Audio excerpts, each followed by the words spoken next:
welcome to our webinar, Top 9 Tips Regarding Pregnant and Parenting Rights. Yes, your school should still have them in place. My name is Dr. Sandra Hodgen. Feel free to call me Dr. Sandi, and I'm the CEO and founder of Title IX Consulting Group.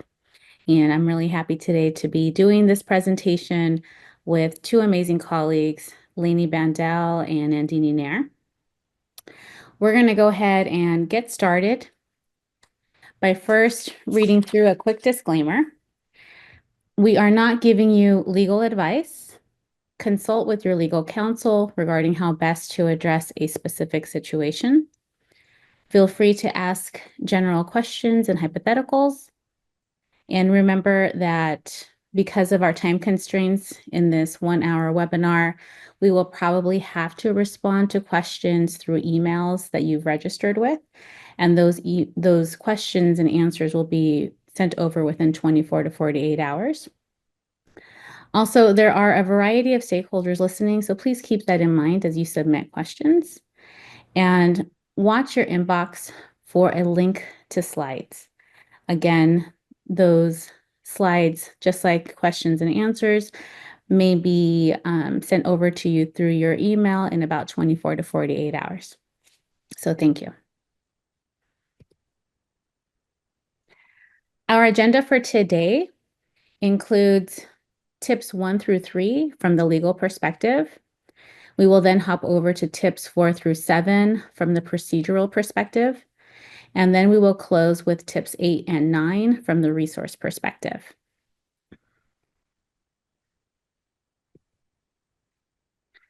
From the legal perspective, Lanie is going to go ahead and take the floor and introduce herself to you all. Great, thank you. Thank you for having me here. It's my pleasure, and good morning and good afternoon, depending on where you all are in the country. My name is Lanie Bandell. I am a licensed practicing attorney in Georgia and Florida. However, I do act as an advisor for institutions for Title IX throughout the country, and I am also a trained hearing officer. So it's a pleasure to be with you. I am not going to be giving legal advice, but I'm going to be giving you a legal perspective.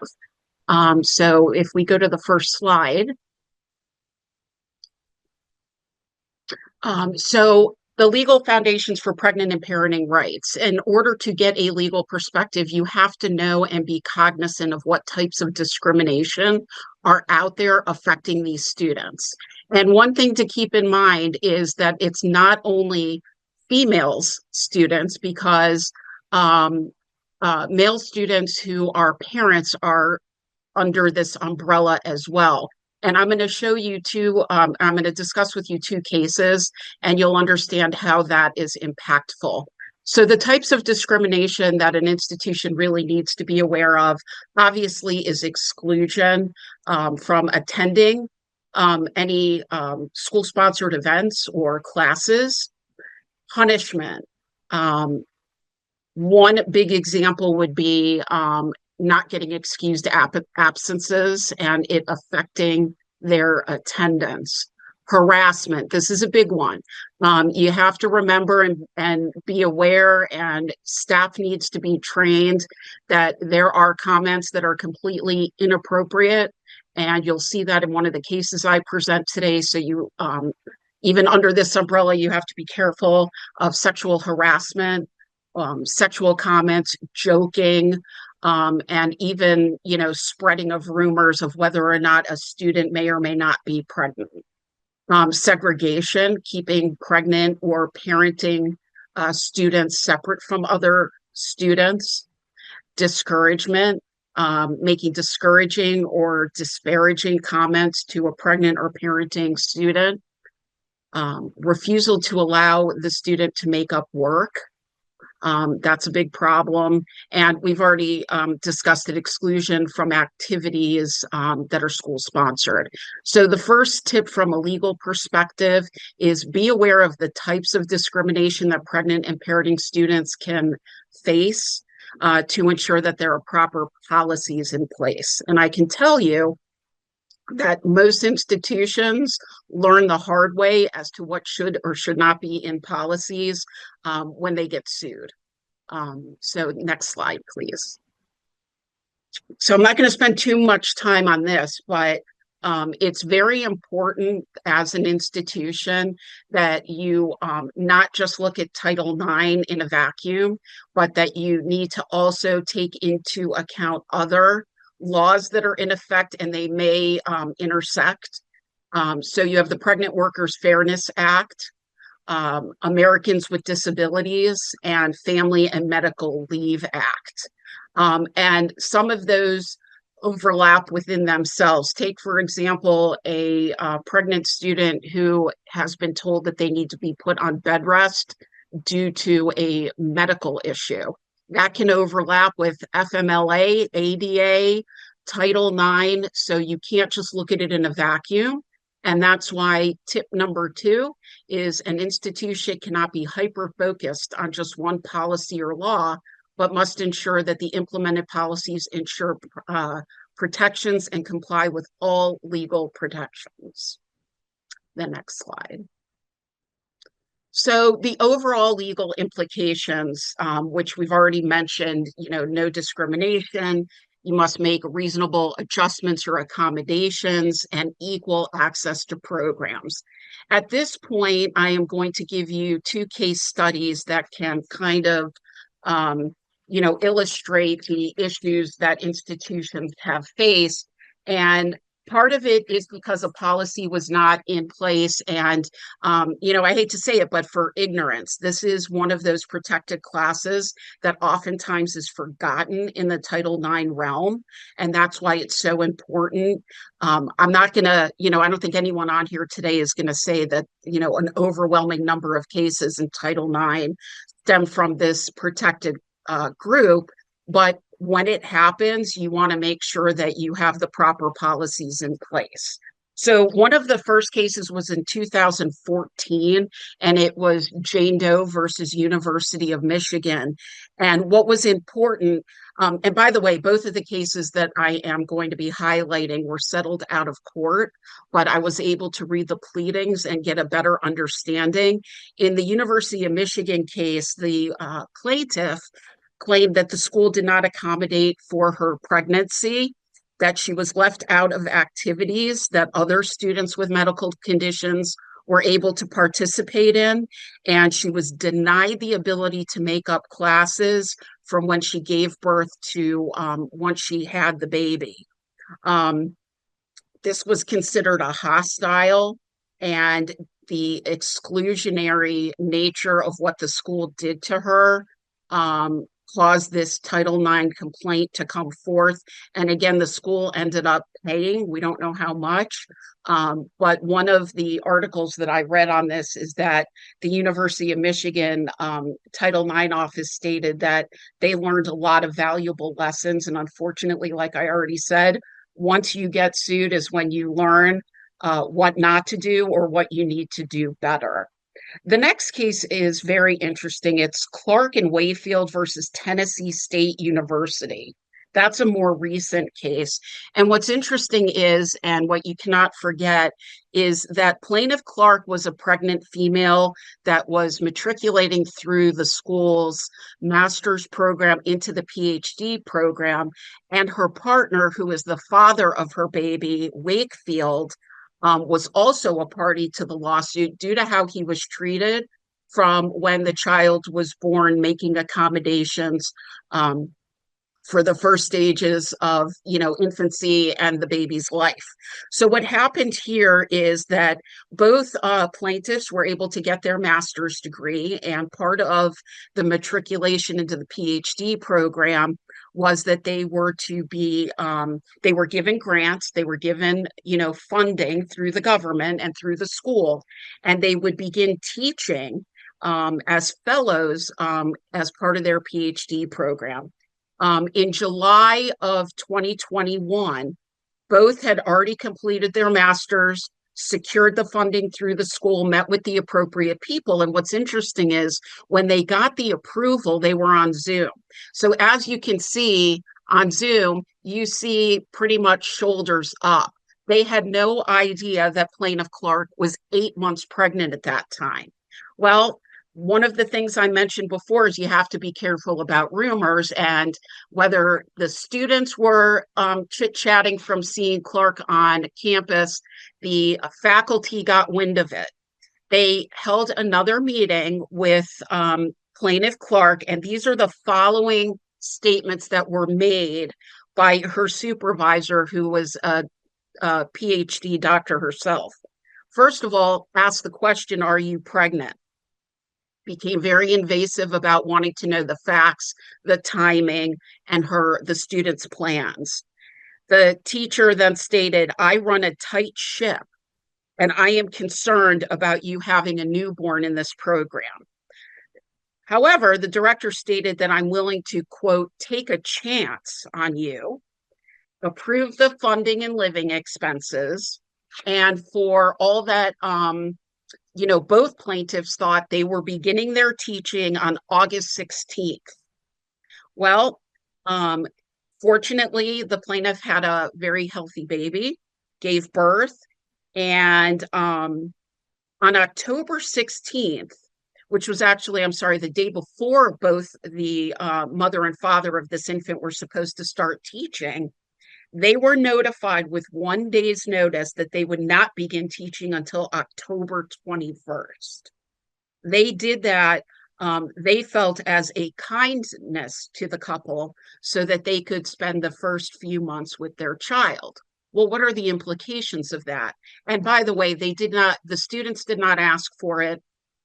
They asked for accommodations to teach via Zoom, which, by the way, as we all know, that is an easy accommodation these days since COVID. So if there is a way, obviously hands-on lab work presents a different issue, but that would just be delayed. But if something can be effectuated adequately and efficiently through Zoom, that's an easy accommodation. So what ended up happening, the couple, who's a 2-student income household through funding, all of a sudden got all funding stopped. They were not going to receive funding till October 21st. They were forced to leave their apartment and live in a motel.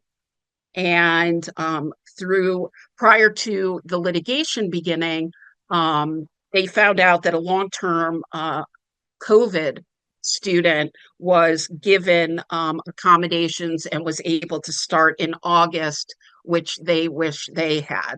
I do know that the AG for Tennessee did end up settling for a monetary amount for the students. But, this case, the Tennessee case, definitely highlights types of discrimination, from exclusion to punishment to harassment. And obviously, in a case like this, the seriousness of the financial hardship that the school caused, that's why they filed the Title IX action. So again, those just illustrate what an institution can face if this isn't properly addressed. Next slide, if you could, Sandy. So what do we conclude from a legal perspective regarding pregnant and parenting students and legal implications? First of all, that pregnant and postpartum students, as well as any parent, whether it be male or female, whether they carry the child that has a newborn, have to be given medically necessary absences and leave. And again, remember, FMLA may play a role in this as well and allow for recovery. Following the time off, the students need to be placed in the status that they were prior to leaving, or they need to stay on the same track with accommodations made for them to make up work. They need to have a disability accommodation. And one thing I didn't mention that I know will be discussed, I believe, with Dr. Sandi, one big area is there need to be spaces for lactation, and it cannot be in a bathroom. It must be in shielded view, free from intrusion, clean, somewhere that somebody can safely and effectively in privacy lactate. And schools must provide a break time for lactation. So the last tip that I'm going to end my segment on is for policies, be aware of all protected groups and their unique needs. Create a team lead for the protected groups to stay current with the regulations. So for the institutions that have Title IX staff in place, it's my recommendation that you assign one of the staff members this group so that you can stay up on top of current case law, current trends, what other institutions are doing. And again, you're not going to see probably a lot of cases, but when it comes up, you want to be prepared. Thank you so much. And with that, I will turn it over to Dr. Sandi. Thank you so much, Lanie. And great stuff regarding the legal perspective. That really coincides a great deal with the procedural perspectives that I'll be going over now. To give a little bit of background regarding myself, I am a Title IX and Clery compliance expert. And what that means is I basically handle not only advice and policy creation and reviews for campuses, but I also look at expert cases, expert reports of lawsuits throughout the court system in the country.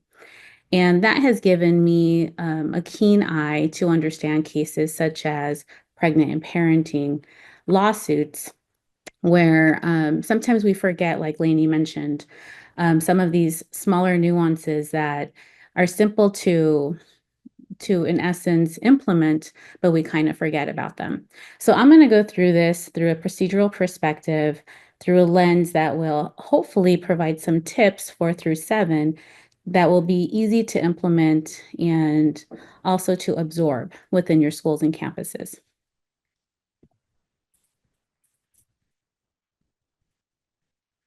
So to start, along the same lines as all the laws that are federal and state that Lanie just discussed, I'm going to go over 3 overarching areas that I feel are probably the most critical to always have in place and should be considered requirements throughout K through 12 and the higher education systems. The first area, which really goes across both areas and settings of school systems, is excusing the absences and leaves of absences. As Lanie mentioned, we want to always allow for these accommodations, especially when there's a doctor's note that has been provided to the institution that is stating and supporting the fact that the student needs time off for pregnancy, childbirth, and/or recovery. And many times, campuses, I think this might be the easiest portion to accommodate because you have something in writing that is supporting the request.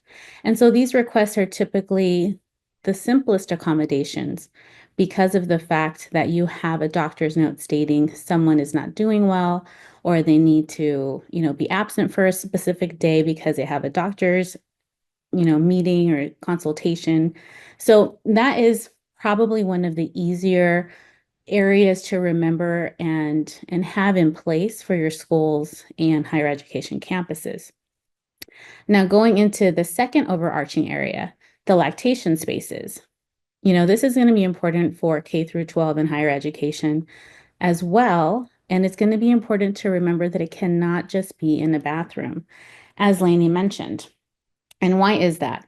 Well, it's because of the potential of germs and bacteria that can create an infection in the moms that need to pump breast milk for their babies. And, so for that reason alone, we need to have some sort of space that is dedicated towards having just a secure location and space away from germs, bacteria, so that an infection does not happen.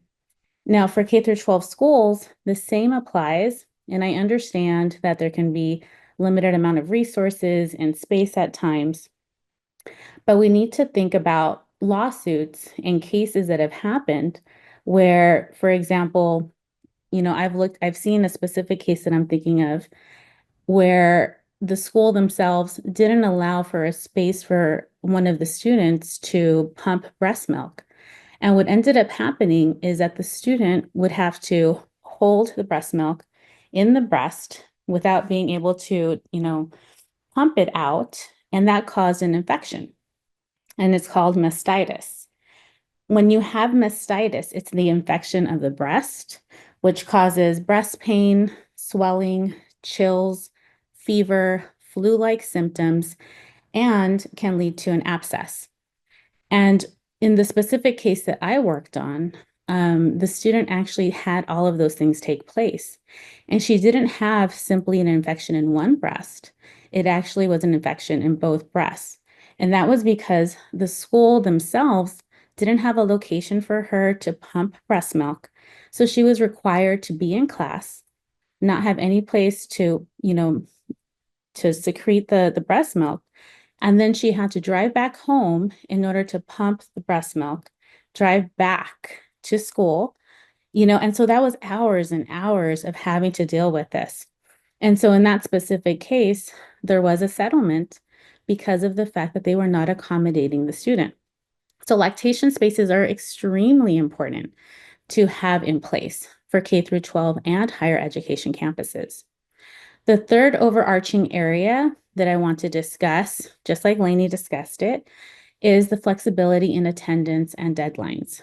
When we have individuals that need accommodations for academics, it's going to always be important to try to have reasonable accommodations. And I say reasonable because at the end of the day, Title IX is always here to help support the educational success of students. So if a student is pregnant and or parenting, we want to look to work with them. We want to see how can we better prepare you as a student and ensure your education success while also maintaining the standards of education for our institution.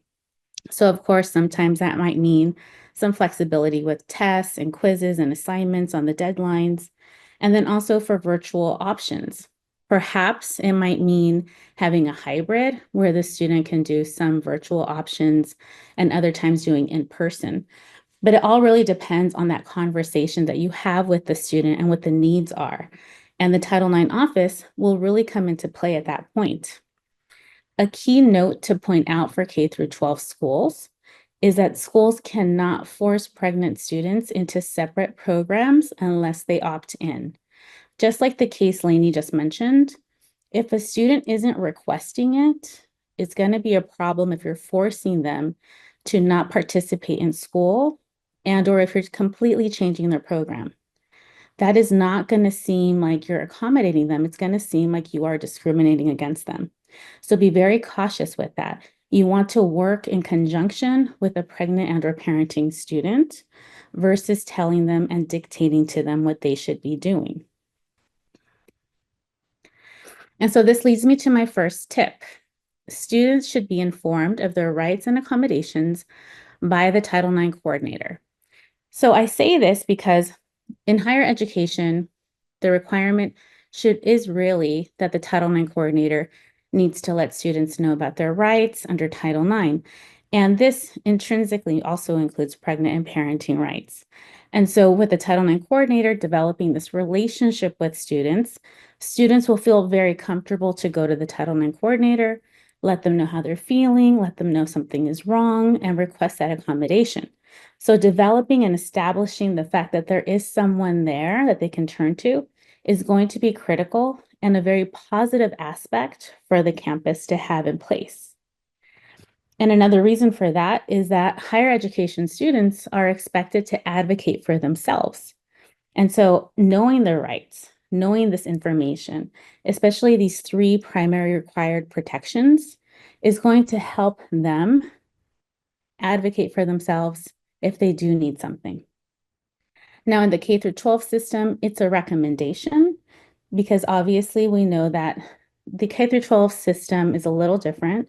We're going to have parents involved. Hopefully parents will be advocating for their child if they are pregnant and or parenting. But as we all know, not all parents will be doing that. So this is why I do recommend that Title IX coordinators at least have something prepared for the students that are pregnant and or parenting. So that way those students understand and know that they do have those rights. that they can come forward and ask for some help and accommodations. And you know, all students are different when they're in these circumstances. I have worked with countless students on campuses that we work with. And the truth is, one student might say, you know what, I don't need any accommodations. I'm completely fine. Um, I will go ahead and remain in my classes until the day I give birth, and then I'll be right back. And I've seen that happen many times. Other times, you have students that come forward and say, you know what, I'm not feeling well. I definitely need support and accommodations. And they have the doctor's notes, and they, are the ones that truly will need that attention and that accommodation support. So those are the ones that we truly need to be looking out for to just remind them that they have a partner in the campus and or in the school helping them and supporting them if they do need any kind of resources.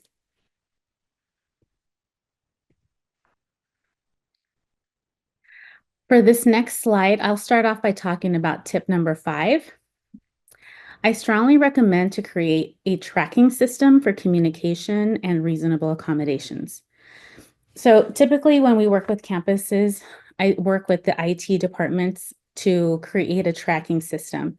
This system is something that will track on this list, for example, numbers 1, 3, and 4. It'll track when there are doctor's notes presented, the medical leave, the excused absences, and this will list out exactly what's going on with the student. You'll fill in the notes in order to have a paper trail that actually shows what you're doing to help support the student and what you're agreeing to as a campus. The medical leave might mean that it's going to show when the student gave birth, the transition back to school, what that means, which teachers and faculties are involved, what is the plan for them to make up work, things of that nature.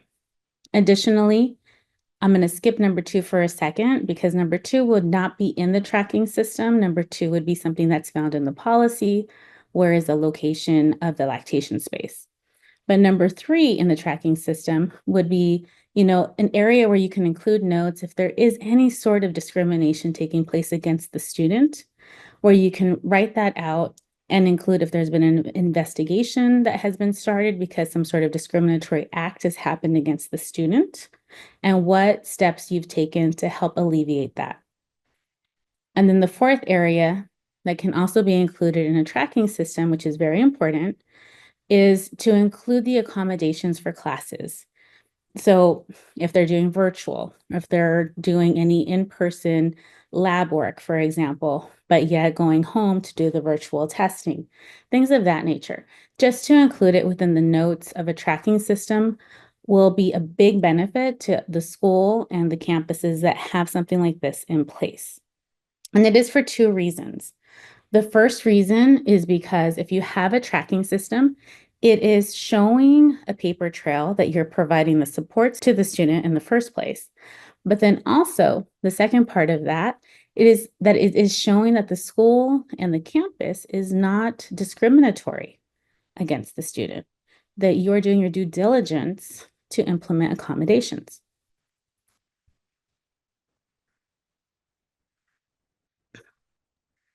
For my next slide, I'm going to quickly go over common challenges and compliance gaps.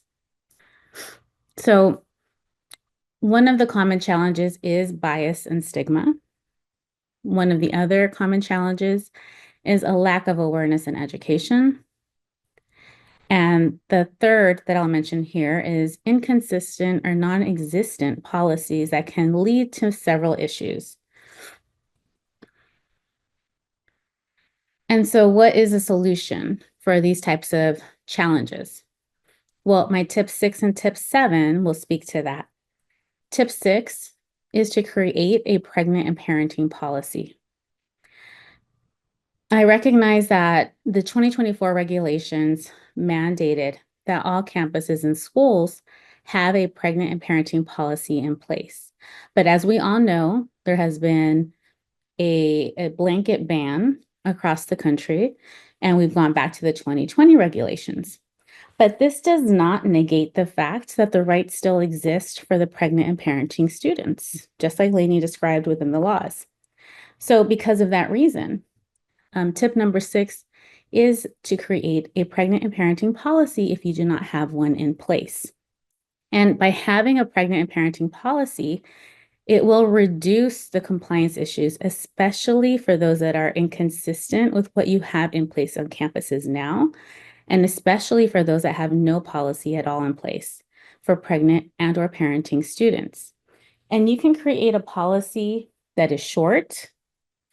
A short policy can be a page long, let's just say, and they can include 3 specific things. It can include first, where the location of the lactation space is. Second, the mere fact that your campus is non-discriminatory against pregnant and parenting students. And third, that you are available as a campus to provide accommodations and rights to pregnant and parenting students. It can be as simple as that. Of course, with some nuances developed within those 3 strands, hopefully with a general counsel or your committees that you create. But it can be a short policy to at least have on campus so that individuals know that there are rights in place. The other option for a policy is to have a lengthier policy that perhaps is 10 pages, maybe a little less, maybe a little more. And that can be created with your HR department. Work in conjunction with your HR department to develop something that can cover both employees and student information together and simultaneously for your schools and campuses. That could be another option. Now, for tip 7, to address bias and stigma and, the lack of awareness and education that we find pretty often across the country, unfortunately, would be to create and implement an education outreach plan. And so what that primarily would look like is to educate your employees within the K-12 system and higher education systems to simply know and understand that there are rights afforded to students regarding pregnancies and parenting. Because many times employees are the first individuals that actually know a student is pregnant and or parenting. So these employees, teachers, faculty, it will be very important for them to be able to tell a student, hey, if you want some additional support or if you need some accommodations, this is the department you should turn to. This is the person you should talk to. So all of those things would be helpful to decrease bias and stigma and to decrease the lack of awareness and education that we do find pretty consistently across campuses and schools. And with that, I will turn this over to Nandini for the resource perspective. Thank you, Dr. Sandi. So, a little about me. I am a pregnant and parenting specialist and a Title IX investigator. And now to jump straight into tip 8 and 9. So, can we have the next slide, please? Now that we have discussed the legal and procedural aspects, let's move into the resource perspective, focusing on exactly how we can make crucial information highly visible and accessible to pregnant and parenting students. Tip 8 highlights the importance of making navigation to this information quick, easy, and within reach. Students in this situation often face stress and fatigue. The last thing they need to do is to really spend hours digging through information, sorting through the jargon, or just chasing multiple links at the same time. Let's break this down. How do we achieve this? First, let's focus on websites. A best practice here is to create a separate tab for pregnant and parenting students. This tab should stand alone, so it should not be hidden under a broader category, but stand alone so that students can find it immediately. Within this section, you'll want to include a prominent call-out box with the Title IX coordinator's contact details, clear listings of lactation room locations, and all relevant policy provisions tied to pregnant and parenting rights. Drawing from personal experience of analyzing multiple K through 12 and higher ed institution websites, A common issue that has often been observed is the lack of a dedicated section for pregnant and parenting students. Other times, while there may be a section for the pregnant and parenting students, the links seem to be broken or unavailable. However, institutions that do address this by creating a standalone section experience far fewer student inquiries about where to find these resources, how to access them, showing just how effective this approach can be. Beyond digital resources, however, physical material is just as important and critical. Printed materials should be ideally placed in high traffic areas within the campus.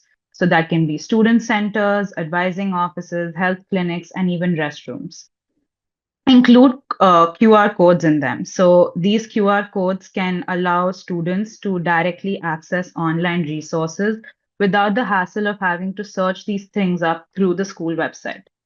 For example, in developing materials for engagement, it has been noticed that incorporating QR codes and linking them directly to the information needed significantly reduce navigation fatigue and issues.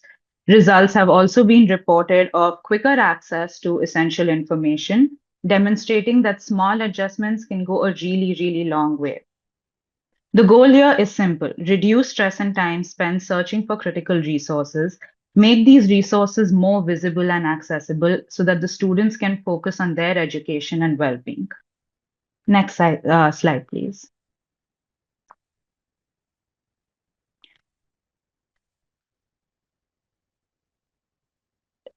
Now let's walk through the checklist for improved resource visibility.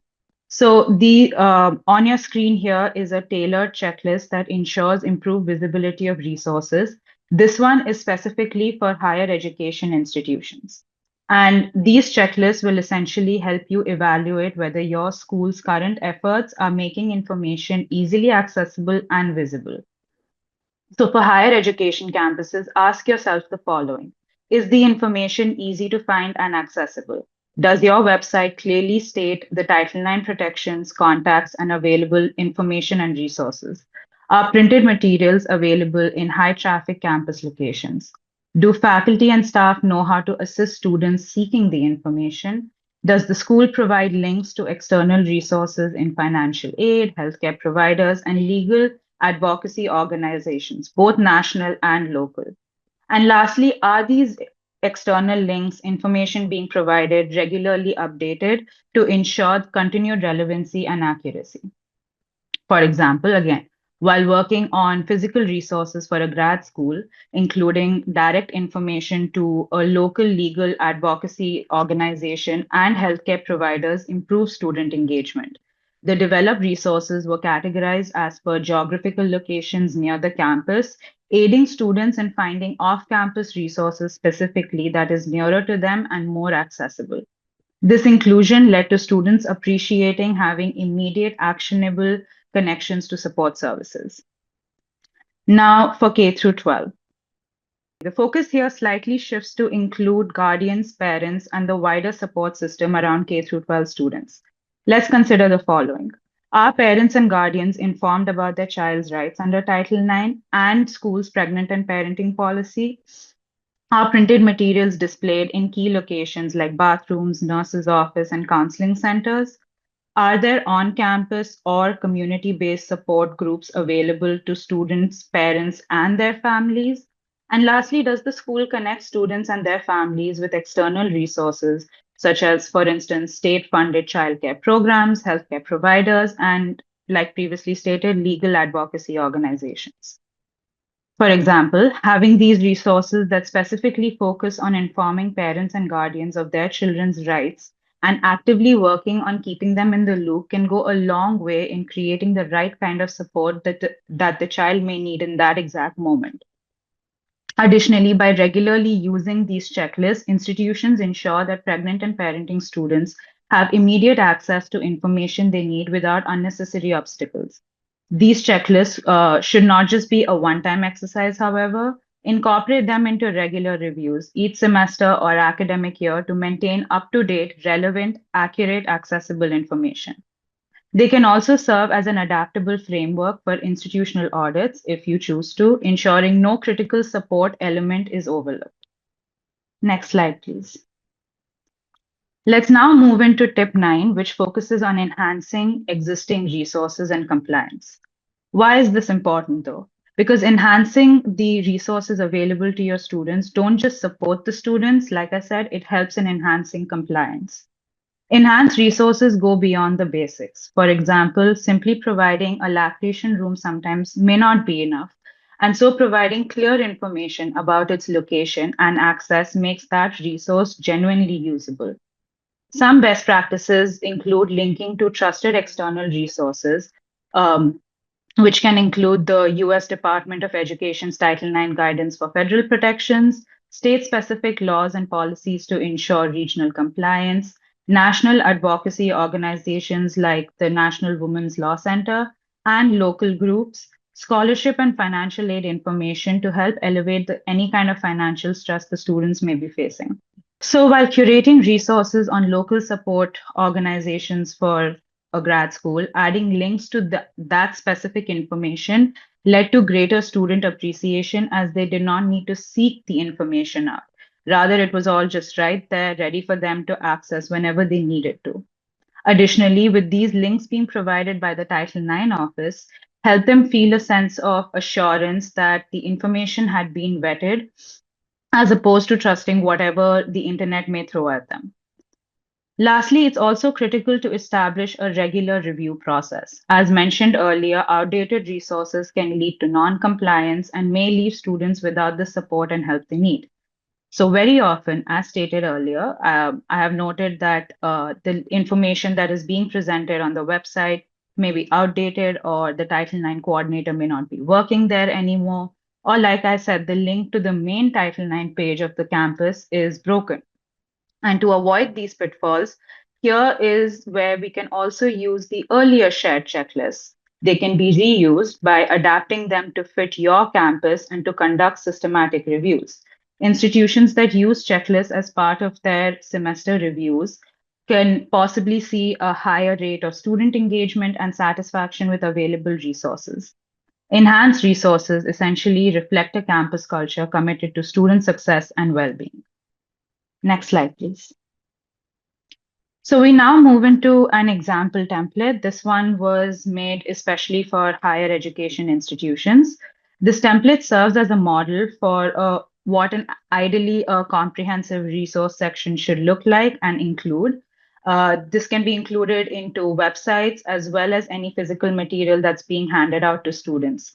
So the following should be included in the template. Firstly, a designated pregnant and parenting tab with straightforward, easy to comprehend layout, a call out box at the top with the Title IX coordinator's information, a clearly marked list of the lactation room locations with maps for easy navigation, especially on the website, information on internal support programs such as campus health services and childcare support services, external links to relevant organizations providing legal advocacy, healthcare services, financial assistance, and lastly, scholarship opportunities or funding programs designed for student parents. So while developing the resources for the grad school, aligning the key resource categories in a simple, visually engaging format, just in doing that improved accessibility. Students reported that it helped them take immediate next steps and that it reinforces the need for clarity in presentation of the information. The goal here, again, is simple: make everything easy to find, up to date, and trustworthy. These resources can really make all the difference between a student continuing their education or dropping out. Next slide, please. Lastly, now to shift to the example template for K through 12 schools. This template reflects a different set of needs. For this age group, the focus is on accessibility for both parents or guardians and students. So the key components of a K through 12 template should include clear communication with parents and guardians about the students' rights under Title IX and the school's policies regarding pregnant and parenting students, communication plans between teachers and parents or guardians to help the students stay on track with the school curriculum, information on available on campus or community based support groups, direct connection to external community resources, including childcare programs, healthcare providers, whatever is available around your campus. And lastly, guidance on how to respond when a student or a parent inquires about these resources or services. While collaborating on outreach strategies, including information on, for instance, state funded childcare or healthcare resources and printed material, can possibly help all of us bridge the support gap, which can maybe lead to smoother student reintegration after pregnancy related absences. After all, that is all our collective goal. How can we help ensure that students are better supported in times of need? However, we also understand that some K through 12 institutions may feel hesitant to post these resources prominently on their website under a separate tab, especially concerns about appearing to promote pregnancy among middle or high school students are extremely valid. And so, in that case, the alternative that we have this template ready as a physical resource to hand out, which can be used as a substitute and placing these materials on the school website. So this ensures that the information is genuinely available when someone needs it without it being publicly highlighted in a way that might raise concerns or questions. To wrap up, tips 8 and 9, along with the example templates, provide practical strategies to ensure that pregnant and parenting students receive the right kind of support and help that they need.